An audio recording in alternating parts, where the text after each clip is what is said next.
Cholesterol हमारे शरीर के लिए सबसे ज़्यादा ज़रूरी है। कोलेस्ट्रॉल हमारे हार्मोन्स के लिए, हमारे बॉडी एनर्जी के लिए और हमारा जो न्यूरल सिस्टम है उसके लिए, ये सारी चीज़ों के लिए बहुत ही ज़रूरी है। क्योंकि अगर फैट आपके पास नहीं होगी, तो ये जितने भी ऑर्गन्स हैं, जितने भी हार्मोन्स हैं, वो सारे इम्बैलेंस होंगे, बॉडी में थकान ज़्यादा महसूस करेंगे, आपका नर्वस सिस्टम ज़्यादा अच्छे से काम नहीं कर पाएगा।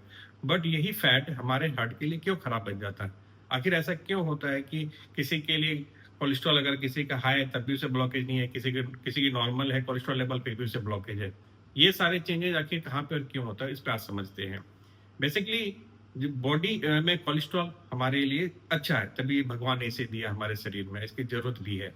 बट ये जब ये ज्यादा हो जाता है तो इसमें कुछ चेंजेस होते हैं जिसके कारण से ये हार्ट को डैमेज करता है। अगर मैं बात करूं एलडीएल, जो लो डेंसिटी लिपिड होती है जिसे हम बैड कोलेस्ट्रॉल कहते हैं, और ये खासकर ज्यादा जिम्मेवार होता है आपकी हार्ट में ब्लॉकेज बनाने के लिए। जब ये नॉर्मल होता है तो इसमें कोई प्रॉब्लम नहीं होती है, ये अच्छा होता है शरीर के लिए। यही जब एलडीएल लेवल ज्यादा होता है तो ये ऑक्सीडाइज में कन्वर्ट होने लगता है। आप ऐसा समझो कि कोई एक अच्छा इंसान है, अच्छा काम कर रहा है, बट लोग ने उसे बुरा करा के या बुरा काम बोल के चीजों को उसको बुरा बना दिया, तो धीरे धीरे वो चीजें बुरा हो जाती है। उसी तरह एलडीएल कोलेस्ट्रॉल ऑक्सीडाइज होती है। ऑक्सीडाइज कब होती है? जब आप स्ट्रेस लेवल में होते हैं, आपका खान पान अच्छा नहीं है, आपका फिजिकल एक्टिविटी अच्छी नहीं है, आपकी नींद अच्छी नहीं है, तो वो ऑक्सीडाइज हो जाती है, उसे बुरा बनाती है, जिसके कारण से क्या होता है, वो आपकी ब्लड वेसल्स में जाके चिपकना स्टार्ट हो जाती है और वहां से स्टार्ट होता है आपका कोलेस्ट्रॉल बनना।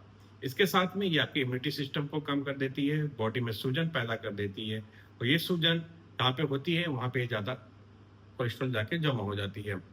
तो ये मेन कंसेप्ट हुआ आपको कि एलडीएल क्यों खतरनाक है हमारे हार्ट के लिए। कुछ लोग होता है ट्राइग्लिसराइड लेवल के बारे में बात करते हैं कि सर हमारा ट्राइग्लिसराइड लेवल ज्यादा है तो हमें ब्लॉकेज हो सकता है। ट्राइग्लिसराइड डायरेक्टली हार्ट की डिजीज को प्रॉब्लम नहीं करती है, ब्लॉकेज नहीं बनाती है। अगर ट्राइग्लिसराइड ज्यादा है तो आपकी एलडीएल को ज्यादा और घनत्व बना देती है और ज्यादा क्वांटिटी में बनाती है, जिसके कारण से आपकी खून की नसों में सूजन पैदा करती है।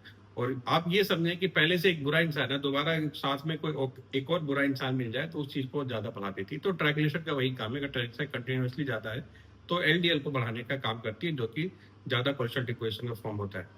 इसलिए अगर आपको बैड कोलेस्ट्रॉल को कम करना है, एलडीएल को कम करना है, तो फिजिकल एक्टिविटी आपको जरूर करनी पड़ेगी।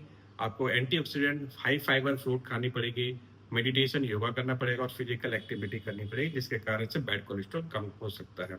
तो हमारा कहने का मतलब ये था कि जो कोलेस्ट्रॉल कैसे डायरेक्टली और इनडायरेक्टली आपके हार्ट को डैमेज करती है, बट नॉर्मल कोलेस्ट्रॉल अगर बॉडी में है कभी कभी ज्यादा तो उतना हार्म नहीं करती है, बट कंटिन्यूसली ज्यादा है, साथ में आपके रिस्क फैक्टर है, तो ये आपकी हार्ट की ब्लॉकेज को प्रॉब्लम कर सकती है। Thank you.